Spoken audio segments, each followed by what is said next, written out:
Nag-asawa na si Greg.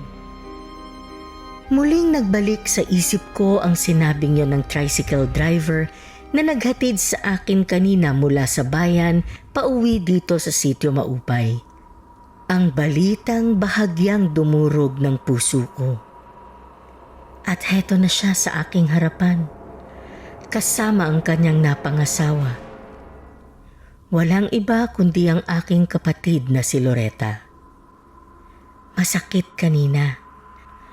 Ngunit mas masakit ngayon dahil kapatid ko ang kanyang napangasawa at ang sakit ay pinilit kong ikubli.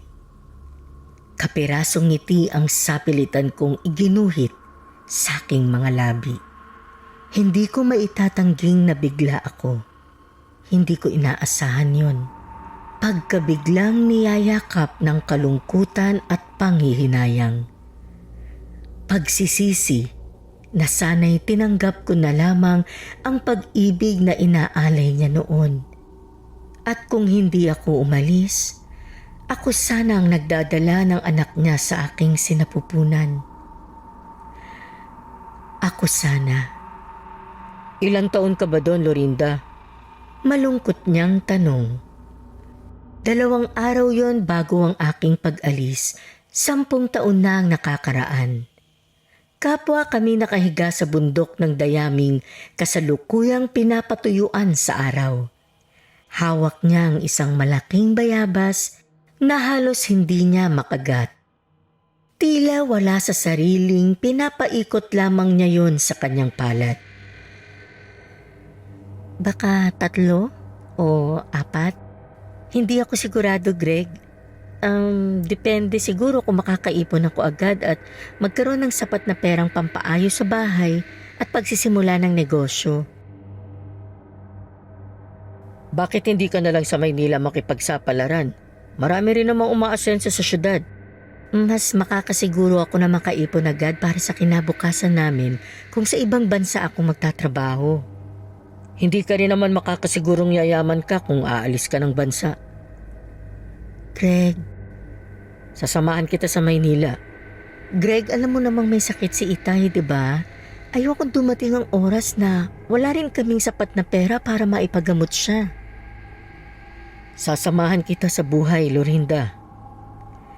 Natigilan ako at binalingan siya ng tingin at inabutan ko siyang nakatitig sa akin. Bahagya siyang nakangiti ngunit may bakas na kalungkutan sa mukha. Huwag ka nang umalis. Pakiusap. Pero Greg, mahal kita, Lorinda. 3 salitang tumatak sa utak ko. Ilan sa mga katagang lumabas sa bibig niya sa huli naming pag-uusap. Mga salitang hindi ko pinahalagahan. Buo na ang desisyon kong umalis ng mga panahong yon para sa kinabukasan ng aking pamilya kapalit ng pag-ibig na inaalay niya. Kailan ka pa dumating, ate? Bungad na tanong ni Loretta sa kanilang pagdating. Tanong na sinabayan niya ng pagbitaw sa pagkakahawak sa kamay ni Greg. Halos kararating ko lang. Kanina pa dapat ako nandito kaso nahirapan ako maghanap ng masasakyan sa bayan eh. Buntis ka na pala? Ate, 4 na buwan na. Masaya akong malaman na nasa isang mabuting lalaki ka napunta, Loretta. Mabait yang si Greg. Aalagaan ka niya at ang magiging pamilya ninyo. Nakangiti kong wika. Ngunit ang ngiti ay may ikinukubling pagluha. Mga luhang ako lamang ang nakakaramdam at nakakakita. Pinilit kong ibaling sa ibang bagay ang aking atensyon. Ayokong tuluyan akong lunurin ang kalungkutang nararamdaman ko ng mga oras na yun. Ayokong ipakita sa kanila lalo na kay Greg at sa aking kapatid na malungkot akong malamang sila ang nagkatuluyan. Buntis na si Loretta. dinadala niya ang una kong magiging pamangkin, ang anak ng matalik kong kaibigan at ang tanging lalaking malapit sa puso ko. Ngunit hindi ko sisirain ang buhay na sisimulan na nilang dalawa. Yan na bang mga saging at kamote, Loriza? Ako nang maglalaga. Baling ko sa bunso naming kapatid, sabay kuha nun sa kanyang mga palad. Ako na ang maglalaga para sa iyo, anak. Sambit naman ni inay. Wala na akong nagawa kundi ibigay ang mga saging at kamote sa kanya. Hindi alam ang gagawin ay napilitan akong muli silang tapunan ng atensyon. Nakahakbang na si Loretta papasok sa bahay. Naiwan naman sa may pintuan si Greg. Halatang hindi rin alam kung paano ako haharapin. Katulad ko. May dala akong mga delata tsaka tsokolate. May dala rin ako mga damit. Kung alam ko nga lang na nagdadalang tao ka, Loretta, binilhan kita ng gatas sa bayan bago ako nagpahatid dito sa atin. Hindi ako nakatingin sa kanila sa pagsasalita kong yun, bagkus ay inumpisahan kong ilabas ang mga dala kong pasalubong. Malayo pa naman bago ko ito iluwal, ate, at saka balak kong magpasuso para masanay ang anak namin sa gatas na galing sa dibdib ko. Menos gastos na rin. Heto, kunin niyo to. Marami pa rito. Magsukat ka ng kakasya sa'yo. Meron ditong malalaking damit. Babagay sa'yo habang lumalaki na ang tiyan mo. Mamaya na lang, dadaan muna kami kay Manang Tonya. Kay Manang Tonya? Bakit hindi kay Aling Cora? Sa pagkakataong yon, napatingin ako kay Loretta. Bahagya akong nakaramdam ng pag-aalala dahil sa kanyang sinabi. Si Aling Cora ang nagsisilbing kumadrona at manghihilot sa aming baryo. Hindi si Manang Tonya na pinangingilaga ng karamihan dahil sa pagiging mangkukulam ng matanda. Wala na si Aling Cora, ate. 1 taon na siyang patay. At doon ay natigilan ako. Hindi ko akalaing wala na ang taong nagsisilbing doktor sa aming lugar. Ang mabait na matandang manggagamot na takbuhan ng aming mga kababaryo sa tuwing kami ay may karamdaman. Panggagamot na walang hinihinging kabayaran. Ate, mabuti pa siguro kay Loriza na lang ako magpasama para makapag-usap na rin kayo ni Greg. Suhestyon naman ni Loretta na tila ginising ako mula sa paglutang ng aking isip dahil sa pag-aalala kay Aling Cora. Hindi ako kaagad nakaimik. Hindi ko gustong hindi siya samahan ng kanyang asawa sa pagpapatingin sa pagdadalang tao niya. Ngunit may bahagi ng puso ko na nais ko ring makausap ang matalik kong kaibigan. Kahit para sa akin, wala naman nang dapat pag-usapan pa. Ako ang nagtuldok sa kung anong meron kami noon. Tumanggi ako sa inaalay niyang pagmamahal na higit sa pagkakaibigan lamang. Wala akong karapatang questionin siya sa pakikipagrelasyon niya sa aking kapatid. Ha? Hindi. Okay lang. Mas kailangan ka ni Greg. Magpapahinga pa tong ate mo, Loretta. Hika naman ni inay. At saka wala naman kaming dapat pag-usapan. Dugtong ko at saglit na nanaig ang katahimikan. Nangibabaw ang pagkailang. Ang mga tingin ay nawala ng direksyon. Ang nanaig sa mga sandaling yon ay ang pumintang reaksyon sa mukha ni Greg. Napansin kong tila pumait ang hulma ng mukha nito. Bahagyang nagsalubong ang mga kilay. Tara na, Loretta. Baka naghihintay na sa atin si Manang Tonya. Narinig kong mahinang wika ng aking kaibigan at ang isang kamay niya'y muling humawak sa kamay ng aking kapatid. Tumalikod na ako at muling bumalik sa harap ng aking mga bagahe. Muling nagtanggal ng mga laman. Napansin ko ring nagsimula ng mag-asikaso ng aking makakain si inay. Si Loriza naman ay tinulungan akong ilabas ang mga gamit at pasalubong kong dala. At sa gitna ng pagpipilit kong maging abala, saglit akong napasulyap sa may pintuan. Wala na roon ang mag-asawa. Tuluyan ang umalis at nagtungo sa kubo ni Manang Tonya. Muling bumalik sa isip ko ang naging reaksyon ni Greg. Naramdaman kong hindi niya nagustuhan ang pagtanggi kong makausap siya. Katulad noon, muli ko siyang tinanggihan. Matapos makakain ay tinulungan ako ng aking ina at bunsong kapatid na ipasok ang mga dala kong gamit sa silid ko. Ang kwartong 10 taon ko na ring hindi napuntahan. Hindi ito kinakalimutang linisin ng ama mo nung nabubuhay pa siya. Wika ni inay na muling nagpaalala sa akin na wala na si Itay. Muling bumalik sa akin ang huling sulat na natanggap ko. Ilang buwan bago ang aking pag-uwi. Sulat na hindi nagmula sa aking pamilya, kundi kay Greg. Isang liham na naglalaman ng isang masamang balita na lalong nagtulak sa akin upang tapusin na ang pagtatrabaho sa ibang bayan at tuluyan nang umuwi. Ang tungkol sa pagkamatay ni Itay. Inay, bakit hindi niyo nga pala ako sinulatan nung namatay si Itay? Bakit si Greg pa ang nagpadala ng sulat sa akin at nagbalita ng nangyari? Ang kaninang kalungkutan nang sumagi sa isip kong wala na ang aking ama, ngayon ay napalitan naman ng galit. Nang maalalang pati ang bagay na yun ay hindi nila nakuhang sabihin sa akin noon. Ayokong mag-alala ka, anak. At kailan niyo balak ipaalam sa akin, Nay? Pag nakauwi na ako? Hindi na nga kayo sumagot sa mga huling sulat ko. Anak, maraming naganap.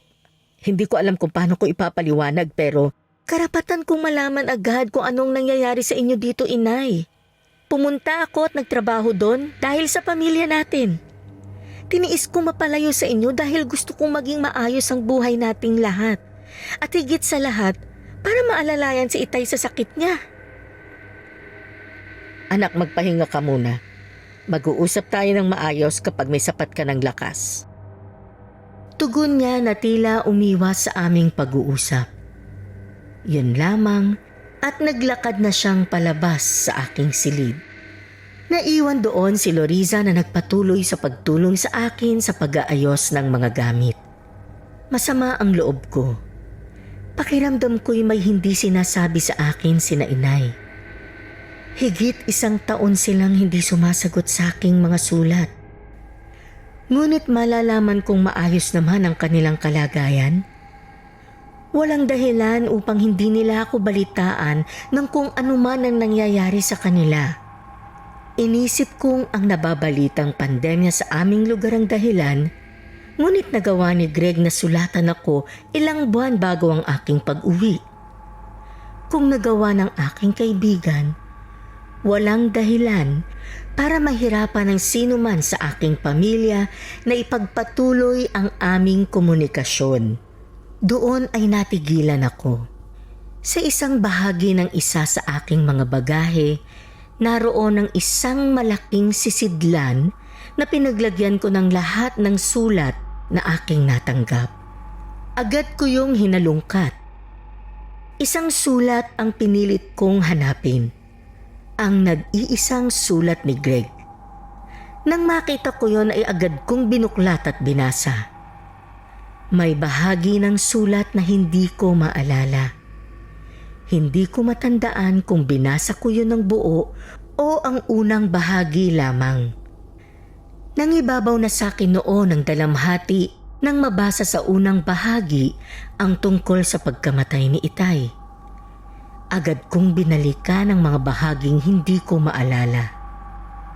Sinabi doon ni Greg ang tungkol sa kalagayan ng aming lugar, ngunit hindi niya yon na ipaliwanag. Sa bandang huli ng sulat, binigyan niya ako ng isang babala. Sinabihan niya akong huwag munang uuwi. Isang paalala, katulad ng sinabi ng tricycle driver na naghatid sa akin kanina. Napaisip ako.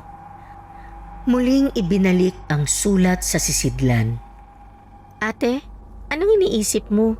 Tanong ni Loriza na natigilan pala sa pag-aayos ng damit nang mapansin ang aking pagkatulala. Binasa ko kasi ulit yung sulat ni Greg. Ayaw niya akong pauwiin. Sinabi ba niya kung anong dahilan, ate? Hindi eh. Loriza, may alam ka ba kung bakit? Ano bang nangyayari dito sa lugar natin? Ate, maayos naman ang lugar natin. Mas tahimik lang ngayon, mas payapa sa umaga. Pero hintayin mo mamayang gabi. Lalabas na ang mga kababaryo natin. Magiging maingay na uli katulad dati, bago ka umalis. Gabi? Bakit sa gabi? 10 taon na ang nagdaan, ate. Marami nang nagbago. Tugon niya sabay iwas ng tingin sa akin at nagbalik sa pag-aayos ng mga damit. Naguguluhan ako. Nais kong magpatuloy sa pag-uusisa, ngunit hindi ko na nagawang magsalita pa. Pinagmasdan ko na lamang ang bunso kong kapatid. Sinubukan kong basahin kung ano ang nasa isip niya. Pinanood ko ang bawat kilos sa kanyang mukha. Hinanap ko sa mga sunod niyang galaw ang kasagutan sa iba ko pang katanungan. Ngunit, bigo ako at doon ko naramdaman na parang hindi ko nakilala si Loriza. Hindi dahil 10 taon kaming nawalay sa isa't isa, kundi parang nag-iba na ang personalidad na ipinapakita niya. At katulad ng naramdaman ko sa mga ikinilos ni inay, tila may hindi rin siya sinasabi sa akin. Umiwas na ako ng tingin at saglit na natulala. Sa pagkakataong yun, sumaging muli si Greg sa aking isip. Kung siya lamang ang tanging nagkaroon ng lakas ng loob at humanap ng paraan upang balitaan ako tungkol sa bagay na hindi ipinaalam sa akin ng aking pamilya, at nagbigay sa akin ng misteryosong babala, maaaring siya lang din na makapagbibigay sa akin ng sagot sa lahat ng aking mga katanungan. Ilang minuto pa, nagpaalam na sa akin si Loriza. Nang mapag-isa ay sinubukan ko na ring magpahinga. Binabalot man ng pagtataka, ay sinubukan kong humagilap ng antok. Kailangan kong makaipon muli ng lakas. Paggising ko, muli ko silang haharapin. At kung hindi ako makakakuha ng sagot, ay mapipilitan na akong harapin at kausapin ang aking matalik na kaibigan. Napadilat ako. Hindi ko na malayang nakatulog na rin ako kanina sa gitna ng pag-iisip habang nakapikit. Madilim na sa labas. Inabutan kong may apoy na ang lampara sa loob ng aking silid. Agad akong napabangon. Lumakad ako palabas at nagtungo sa sala. Ngunit wala akong inabutang tao roon. Maging sa kusina ay wala sina Inay at Loriza. Sa paghahanap ay inagaw ng ingay sa labas ng aming bahay ang atensyon ko.